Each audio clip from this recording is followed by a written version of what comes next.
Thank you, ladies, for being here. We truly appreciate you. So, if you can, please tell us a little bit about your background and the age in which you entered foster care.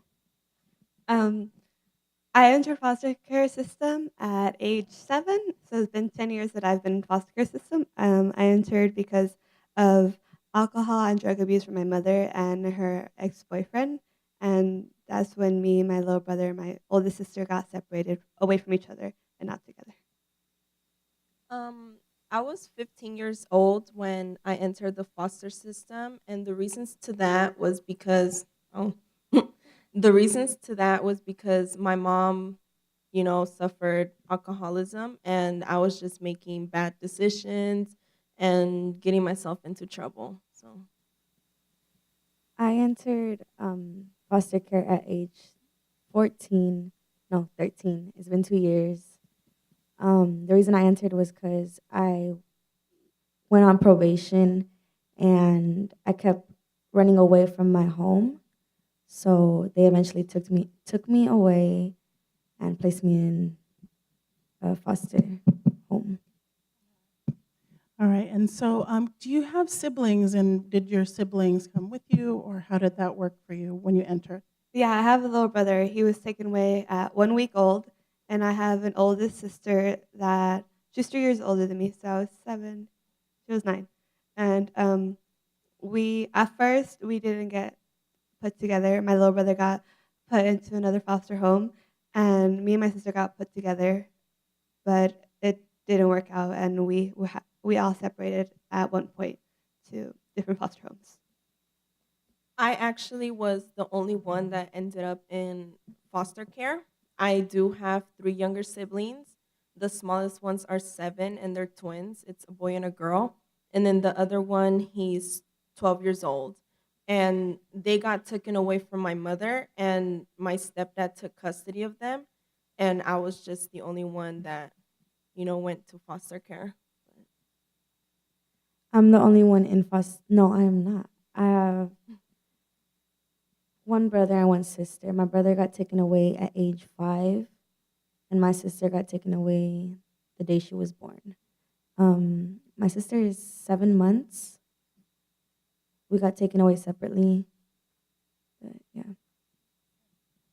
And so, during the time that this is happening and going on in your lives, you had to endure many traumatic experiences and many up and downs in life, and through all of this, you still had to attend school. Can you tell us what it was like to attend school during times that you were going through these many experiences that you had? Yeah. When I first came into the system, I had to change elementary schools 3 times, four times, I bet. And during those 4 times, I was in the beginning I wasn't doing well because I didn't know if I was going to stay there, and it was first grade. And then when the second grade came along, I realized, well, I can't do anything about it. I have to keep on going, and that's where I started realizing that even if I keep on moving, either my grades are going to come with me or they're not.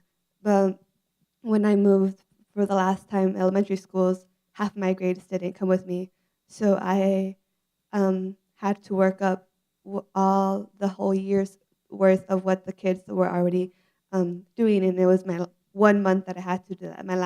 The last month of the school year, and I I didn't know what to do, and I was failing, and I was going to be put behind. And at that point, I was still young. I was like 10 years old, and I didn't know what to do. My foster mom and everybody that supported me, to like, you can do it, and somehow, some way, I did it. And but throughout the school years, it's really hard because I've gone through 3 surgeries, and during those 3 surgeries, I've had to been homeschooled. And recently, I had one in 10th grade, so I was homeschooled for 3 months, and I fell into depression, and I couldn't get my grades up. I was a straight A and B student, and I went to F's and D's, and that was what drove me more into depression, down. And I had my caregiver right now. She's my becoming my legal guardian.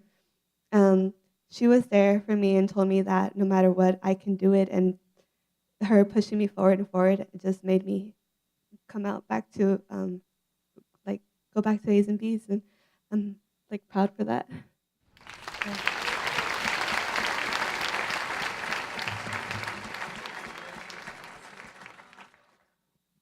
Thank you, Amy. Can you repeat the question? I will repeat the question. Yes, definitely.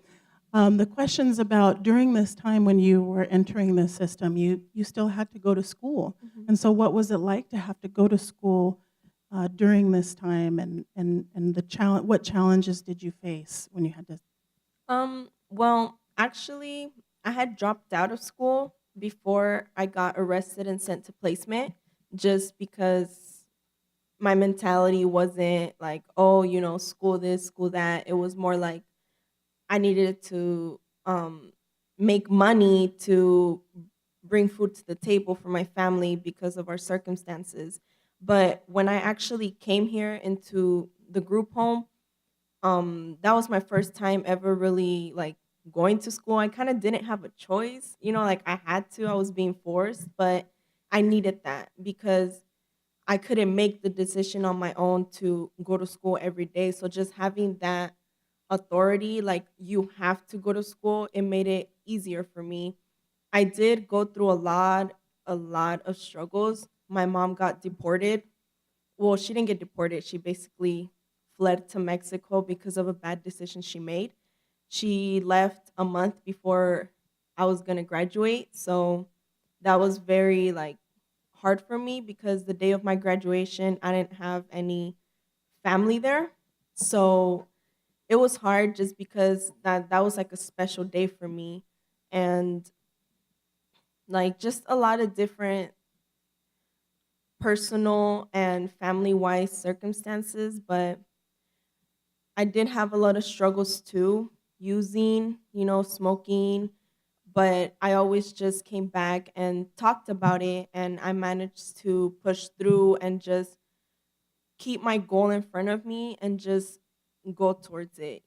Like I would get sidetracked a lot of times. I mean, who doesn't? But I always somehow managed to get back on track and just keep pushing because I wanted something and I was going to get it. So,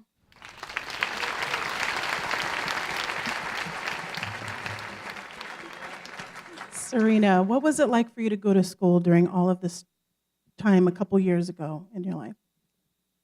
Well, for me, school was like a safe haven. It was where I would go to talk to friends and just hang out and have like no worry.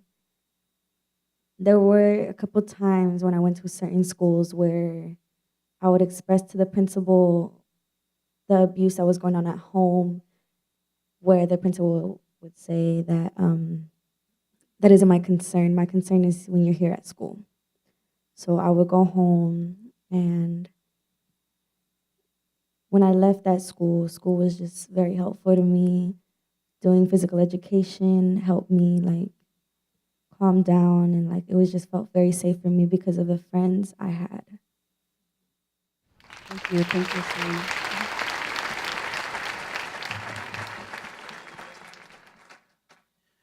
So, in light of the many challenges and the obstacles that you faced in your young life, is there someone? Most kids would want to feel like giving up or not even trying, right? Um, what has kept you going? What drives you to succeed, and what keeps you going in spite of all this, or who? Um, I can say what keeps me going is my little brother, because ooh, it's hard. We've been separated since he was a baby, and we never really got together. And the only time that I was with him was 2 years, and that's it. So then afterwards, he got adopted, um, and my sister and my mother really just gave up on me and said, "Why are we gonna fight for her? There's no point to fight for Amy. She's on her own." And I didn't want that for my little brother, even though he is adopted and he has a great family and everything. I wanted him to see me that even though I got left alone and even though my mom and my sister gave up on me, I still managed to go forward with or without them.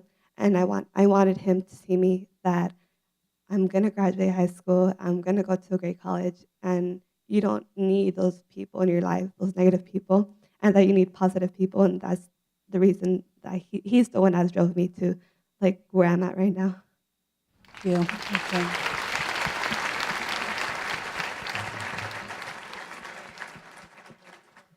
Karen, what keeps you going? My siblings, just because it's hard. They don't have their mom, and me, I'm older, it's kind of like I'm more understanding of the situation, but them, they're so young.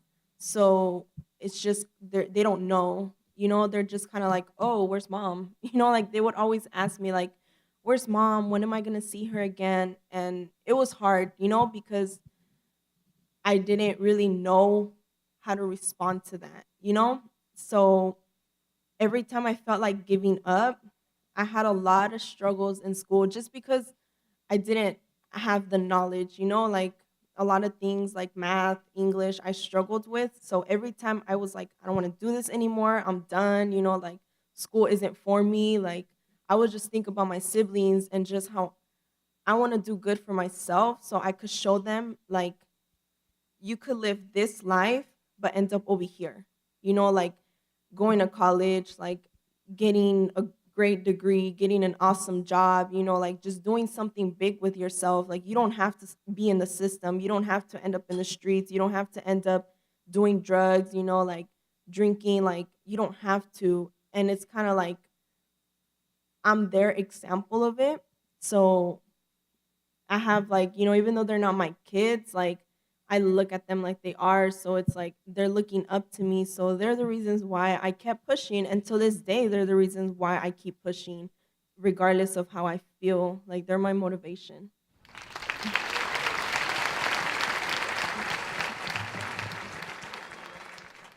Serena, what keeps you going? What drives you to succeed?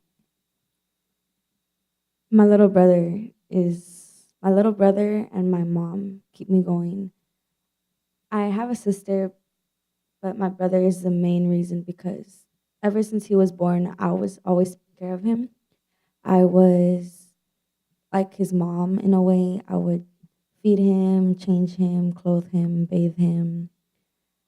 And for a while, I was messing up because I felt like my family betrayed me. And I didn't care, so I left. And I would run away and I would do my thing. I would smoke, drink, and hang out with my friends. And I would never think about the consequences. I wouldn't think about my brother. But when I got accepted into this group home, I start thinking about the consequences before I do something. I have anger issues, and being here has helped me with that. I would lash out before thinking, and now before I say something, okay, I'm like, okay, well, is this gonna help me get to my brother? Like, this isn't gonna help me. Like, he just really like motivates me to do good, so I can be that good role model for him. Thank you.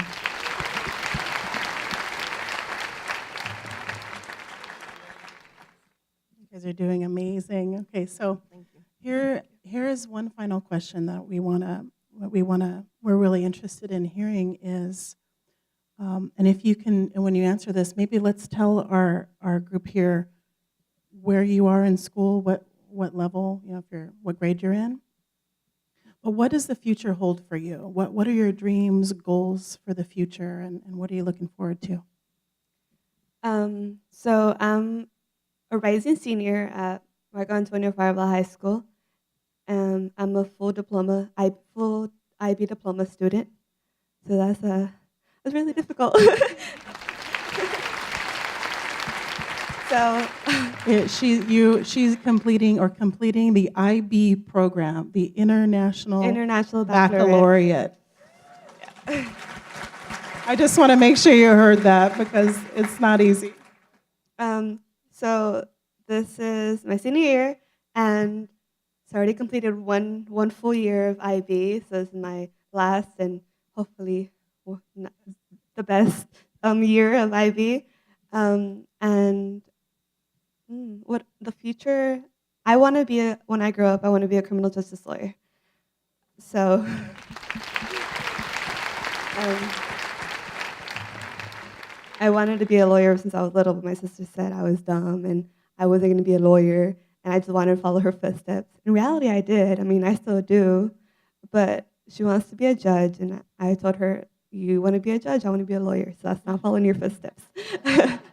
So I want to be, yeah, I want to be a criminal justice lawyer, and I want to go to Yale University. Um, and so right now I'm just doing applications and applying for colleges. Excellent. And Karen, what does the future hold? A lot. But right now, I graduated 2016, and I am currently going to Citrus College, and it has been a struggle. I'm telling you, it's hard, but I have a great support system where I'm at, and they just help me a lot and they push me, and that's just what I need. And what I want to be, I do not know what I want to be, but I know that I want to lean more towards like being a school counselor just because when I was in middle school, I had this counselor and she was so cool. Like she would really like talk to me and I could tell that she cared, so it made me feel like comfortable like through all the things I was going through. It was like I would look forward to going to school, not for the school part, but just to meet with her. So like I want to do that. I want to be there for like kids, who are struggling and just support them and let them know I've been through that. I've been there, done that. And just have a family. I want to have a family like and just get a good job, like save up money and then eventually like just travel. I want to travel a lot. But yeah, and then hopefully like get my papers, and because I'm an immigrant, I came here when I was 4 years and I'm trying to work on that on my papers. So I want to get my papers and eventually soon, go and see my mom. So Excellent, excellent.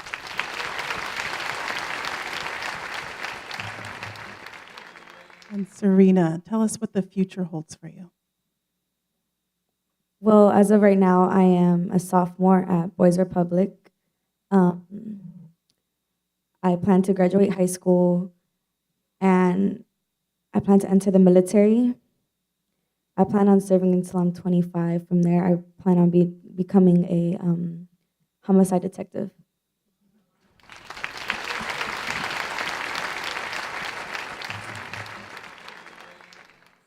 It's that, and I'm struggling right now. It's that because I love children.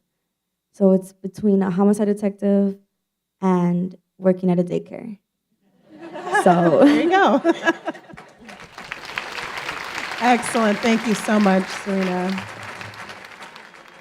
All right. Thank you, audience, LACOE family. And we really thank you for your bravery, young ladies, and sharing your experience. It's not easy to share your experience, and so we honor them with our applause.